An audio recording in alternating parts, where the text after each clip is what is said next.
Hello everyone, मैं फिर से आज को एक न्यू एक्सप्लेनेशन वीडियो के साथ। जैसे कि हमने लास्ट एपिसोड में देखा, ई फैमिली का सीक्रेट जगह पर सावन लेटर फेरी डॉक्टर को लेके आ चुका था और उसके साथ ही इन दोनों को प्रोटेक्ट कर रहे होते हैं टैन जुंजे। तो अब इसके आगे से इस पार्ट की शुरुआत होती है। इस पार्ट की शुरुआत में सावन लेटर फेरी डॉक्टर से कहता है, प्रोसेस को शुरू करने से पहले तुम्हें अपनी क्लॉथ को निकालना होगा। अब ये बात सुनने के साथ ही लेटर फेरी डॉक्टर के चेहरे रेड हो चुका था। इसके साथ ही वो जानते थे ऐसा करना जरूरी है, इसीलिए थोड़ी देर हेजिटेट करने के बाद वो अपने ऐसे करने के लिए तैयार हो जाती है। उसे पता था कि सावन ने आज से पहले भी उसे देख रखा है, तो एक बार फिर से सावन एक बार उसे देख लेगा तो इससे कोई फर्क नहीं पड़ने वाला। ये सब सोचने के साथ ही उसने अपनी ड्रेस को रिमूव करना शुरू कर दिया और कुछ ही समय के अंदर उसका क्लॉथ उसकी बॉडी से रिमूव हो चुका था। जिस वजह से हम देखते हैं सावन एक टक उसे ही देखने लगता है, लेकिन कुछ समय के अंदर वो अपने माइंड को फोकस कर लेता है। इसके साथ ही वो अपने स्टूडेंट्स को रेक करता है, जिसके अगले पल उसके हाथों में जेट ग्रिप फिल्म आ चुकी थी। इसके साथ ही उसकी नजर जाती है लेटर फेरी डॉक्टर पे, जिसकी बॉडी पे येलो कलर के निशान होते हैं। अब ये और कुछ नहीं बल्कि सावन ने जो फॉर्मेशन सेट किया था वो वही फॉर्मेशन होता है। इसके अगले पर सावन अपने प्रोसेस को शुरू कर देता है। हम देखते हैं वो अपने जेट फिल्म को लेटर फेरी डॉक्टर की बॉडी को चारों तरफ लपेट देता है, जिस वजह से वो सील धीरे धीरे करके टूटने लगती है। इसके साथ ही हम देखते हैं ऐसा होते ही लेटर फेरी डॉक्टर के अंदर से पॉइजन रिलीज होने लगता है। जैसे जैसे वो पॉइजन लेटर फेरी डॉक्टर की बॉडी से रिलीज हो रही थी, उसी के साथ ही हम लेटर फेरी डॉक्टर के चेहरे देखते हैं जो कि इमोशनलेस हो रहे थे और कुछ समय के अंदर लेटर फेरी डॉक्टर की आंखें पर्पल कलर की हो जाती है। इसके साथ ही अब उसके चेहरे पे कोई भी इमोशंस नहीं होता, लेकिन अंदर से लेटर फेरी डॉक्टर को काफी दर्द हो रहा था। इसके साथ ही वो इसे कंट्रोल करने की कोशिश कर रही थी कि बेस्ट ग्लेस से बच सके। सिंसिप्रोग्राम सावन को देखते हैं जिसने अपने ग्लेस फिल्म को फिर से एक बार एक्टिवेट करने के साथ ही अपने स्टोरिंग से व्हाइट कलर की फिल्म को निकाल लेता है और इसके साथ ही वो कुछ समय के अंदर मर्ज करना शुरू कर देता है।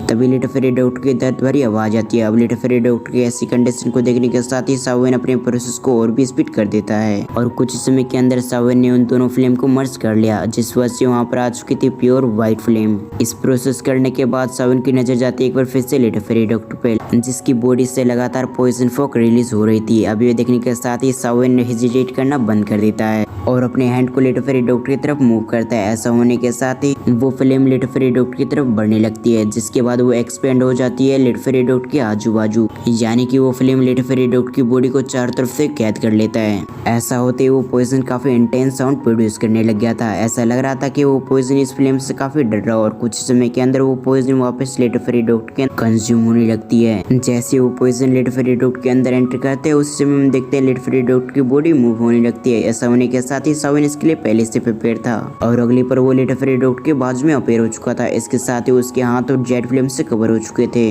सावन अपने उसी हैंड से लेटर फेरी डॉक्टर के शोल्डर पे प्रेस करता है। ऐसा होते ही लेटर फेरी डॉक्टर जो कि अभी मूव कर रही थी वो मूव करना बंद कर देती है और अगले पर सावन कहता है गैदर। उसके ऐसा कहते हैं हम जेट फिल्म को देखते हैं जो कि अलग अलग भागों में डिवाइड हो गया था। इसके साथ ही वो लेटर फेरी डॉक्टर को पूरी तरह से कैप्चर कर लिया था।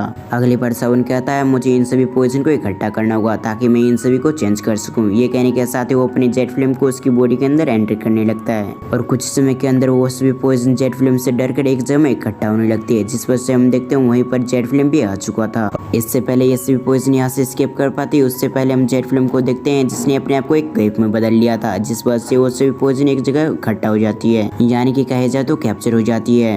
और इसके बाद सावन को करना था मॉन्स्टर कोर से इसे रिप्लेस, जिस वजह से और उसके बाद उसे इस्तेमाल करना था बोधिसत्व बोधि ट्रांसफॉर्मेशन सलाइवा। ये सब सोचने के साथ ही सावन ने स्कॉर्पियन ड्रैगन बीस्ट के कोर को निकाल लिया था। इसके साथ ही वो स्कॉर्पियन ड्रैगन बीस्ट के कोर को देखता है, उसके अगले पर वो रिप्लेस कर देता है लेटर फेरी डॉक्टर के पॉइजन से। ऐसा होते ही सावन कहता है ये तो पहला स्टेप था, अभी सबसे इम्पोर्टेंट स्टेप तो आने वाला है। ये कहने के साथ ही उसकी नजर जाते हुए बोधिसत्व बोधि ट्रांसफॉर्मेशन सलाइवा पे। ये कहने के साथ ही सावन उस बोधिसत्व बोधि ट्रांसफॉर्मेशन सलाइवा को खींच लेता है। इसके अगले पर वो लेटर फेरी डॉक्टर के अंदर से जो ग्रीन फ्लेम निकल रही थी उसे कवर कर लेती है। जैसे बोधिसत्व बोधि ट्रांसफॉर्मेशन सलाइवा हेवनली फ्लेम के कांटेक्ट में आती है तो वो वहाँ से भागने की कोशिश करने लगती है। भले सावन को लेटर फेरी डॉक्टर के अंदर बोधिसत्व बोधि ट्रांसफॉर्मेशन सलाइवा डालना हो, लेकिन उससे पहले जरूरी थी कि इसकी रिफाइनिंग हो जाए। इस थॉट के साथ ही सावन ने अपनी रिफाइनिंग के प्रोसेस को शुरू कर दिया और कुछ समय के अंदर उसने उसे रिफाइन भी कर लिया। लेकिन जैसे बोधिसत्व बोधि ट्रांसफॉर्मेशन सलाइवा रिफाइन होती है तो उसे एक सरप्राइज देखने को मिलता है, क्योंकि वो देखता है कि बोधिसत्व बोधि ट्रांसफॉर्मेशन ट्रांसफॉर्म हो चुकी है एक एयरमल ग्रीन बीड में। इसे देखने के साथ सावन हैरान हो गया था। वो हैरानी से कहता है बोधिसत्व सीड, जितना वैल्यूएबल बोधिसत्व हार्ट था उतना ही वैल्यूएबल बोधिसत्व बीड भी होता है। तभी सावन कुछ सोचते हुए अपने मन में कहता है तो अब मुझे याद आया क्या हुआ था। लेजेंड के हिसाब से बोधिसत्व बोधि ट्रांसफॉर्मेशन जिसके पास भी होगा वो बोधि हार्ट को महसूस कर पाएगा। ऐसा लगता है वो बोधिसत्व के नहीं बल्कि बोधि सीट की बात कर रहा हो। जिसके पास भी बोधिसत्व सीट होगा वो बोधिसत्व हार्ट को महसूस कर पाएगा। इन सभी चीजों के बारे में सोचने के साथ ही सवन के चेहरे पे बड़ी सी स्माइल लगी थी। इसके साथ ही वो अपने मन में क्या था मैं इसके बारे में बाद में ढूंढूंगा, लेकिन सबसे ज्यादा इंपॉर्टेंट है लिटिल फेरी डॉक्टर। मुझे लिटिल फेरी डॉक्टर के वो फूड पॉइजन को कंट्रोल करने में उसकी मदद करनी चाहिए। इस थॉट के साथ ही उसने बोधि सीट को अपनी स्टोरिंग में स्टोर कर लिया था। इसके साथ ही सवन अपने मन में क्या था जब तक मेरे पास असली स्ट्रेंथ ना आ जाए तब तक मैं बोधिसत्व हार्ट को ढूंढने के लिए नहीं जाऊंगा, क्योंकि गलती से भी अगर दूसरे लोगों को पता चलता है कि मेरे पास बोधिसत्व सीट है तो वो सभी मुझ पे हमला करने के लिए आ जाएंगे और उस समय मेरे पास बचने का भी मौका नहीं मिलेगा। इन सभी चीजों के बारे में सोचने के बाद उसकी नजर जा चुकी थी लिटिल फेरी डॉक्टर पे। सवन अपने फिर से बोधिसत्व बोधि ट्रांसफॉर्मेशन को अपने हाथों में लेने के साथ ही लिटिल फेरी डॉक्टर के बॉडी के अंदर एंटर करता है। जैसे बोधिसत्व बोधि ट्रांसफॉर्मेशन लिटिल फेरी डॉक्टर के बॉडी के अंदर कॉन्टेक्ट में आती है तो उस समय वो अपने आप को खींच ली जाती है और फिर उन दोनों की मर्ज होने की प्रोसेस शुरू हो जाती है। ऐसा लग रहा था कि लिटिल फेरी डॉक्टर के अंदर एक नया लाइफ फोर्स आ चुकी है। ये चीज जब सवन देखता तो वो हैरान हो गया था। वो अपने मन में क्या था मैंने बिल्कुल भी एक्सपेक्ट नहीं किया था कि ये इतना ज्यादा केयर करूंगा, यानी कि बोधिसत्व बोधि ट्रांसफॉर्मेशन की वजह से लिटिल फेरी डॉक्टर को इतना फायदा होगा। और अगली पल सवन कहता अगला स्टेप है वो फुल पॉइजन बॉडी को रिजॉल्व करने का। ये कहने के साथ ही सवन के एक्सप्रेशन पूरी तरह से चेंज हो गए थे। उसके बाद सवन अपने 2 उंगली को लिटिल फेरी डॉक्टर की बॉडी पे प्रेस करता है। उसके बाद वो देखता है कि न्यूट्रल यानी कि पॉइजन ऑरा उसकी बॉडी से डिसिपेयर हो रही है। डेडली पॉइजन ऑरा को डिसिपेयर होता देख सवन काफी खुश हो चुका था। इसके साथ ही वो लिटिल फेरी डॉक्टर से कहता है लिटिल फेरी डॉक्टर जल्दी से अपने पॉइजन तुर्की को एक्टिवेट करो। इसके साथ ही इस पॉइजन गैस को सप्रेस करके इसे पॉइजन टर्न में कन्वर्ट करो।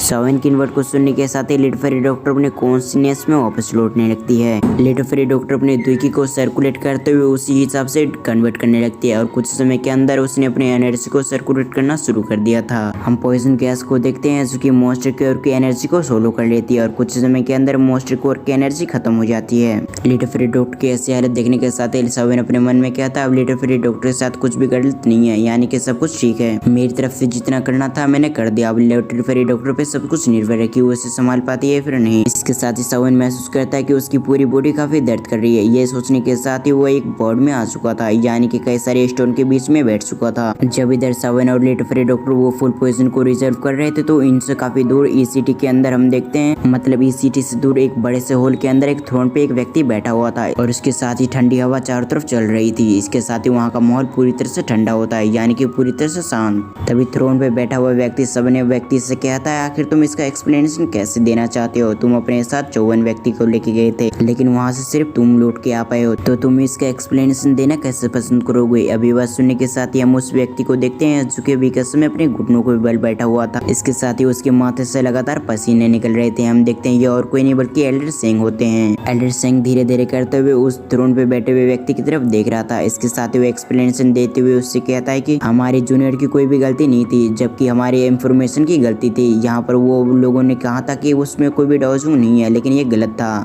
क्योंकि जब वहाँ पर हम गए थे तो वहाँ पर हमने देखा कि डॉजोंग वो भी डॉजोंग उनके साथ था और उस डॉजोंग ने हमारी ऐसी हालत कर दी जिस वजह से मैं वहाँ पर लकीली यहाँ पर आ पाया हूँ और देखने से ऐसा लग रहा था कि वो कुछ समय पहले ब्रेक थ्रू किया है। इन वर्ड को सुनने के साथ ही थ्रोन पे बैठा हुआ व्यक्ति के अंदर कुछ इमोशन जाग रहे थे। इसके साथ ही वो सवाल करता है डॉजोंग कितने स्टार का डॉजोंग था? सवाल का जवाब देते हुए वो उससे बताता है कि वो डॉजोंग के पहले स्टार पे होता है। अभी सुनने के साथ ही वो थोड़ा सा हैरान हो गया था। इसके अगले पर वो क्या था तभी तो मैं सोचो आखिर एल्डर सेंग की ऐसी हालत कैसे कर दी, क्योंकि जहाँ तक मुझे पता है कि यहाँ पर कोई भी आसपास में नहीं जो एल्डर सेंग की ऐसी हालत कर दे, लेकिन फिर भी वो नेचुरल लेवल में क्या था वो सिर्फ डॉजोंग के पहले स्टार पे है। लेकिन फिर भी मुझे किसी भी तरह से वो फुल पॉइजन बॉडी के लिए चाहिए ही, क्योंकि जब तुमने बात किया था कि डॉजोंग है तो मुझे लगा वो बहुत बड़ा एक्सपर्ट होगा, लेकिन वैसे तो सिर्फ डॉजोंग के पहले स्टार पे है, तो अभी उसकी ऐसे क्वालिफिकेशन नहीं है कि मैं उस पर गिव अप करूँ। ये सब वो एक व्यक्ति की तरफ देखते हुए कह रहा था। उस व्यक्ति ने भी अभी तक व्हाइट कपड़ा पहन रखा था।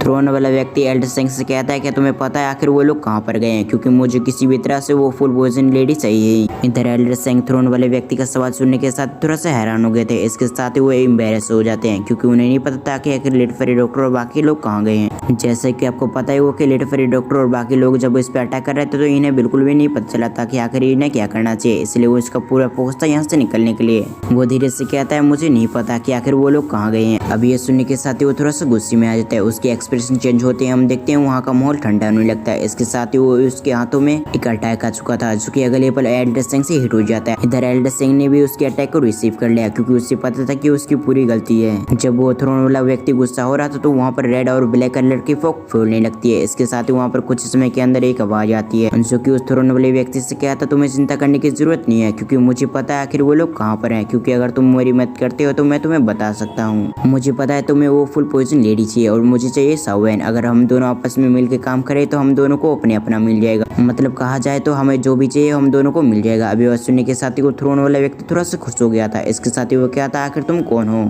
इस पर वो व्यक्ति कहता है कि मैं हॉल ऑफ सोल से हूँ। उसके इतना कहने के साथ ही हमारा ये पार्ट यहीं पर एंड होता है। इसके साथ ही आगे आने वाले एपिसोड और भी इंटरेस्टिंग होंगे क्योंकि हम कुछ समय के अंदर हम देखेंगे जूनियर को। जूनियर की भी एंट्री बहुत जल्दी होगी।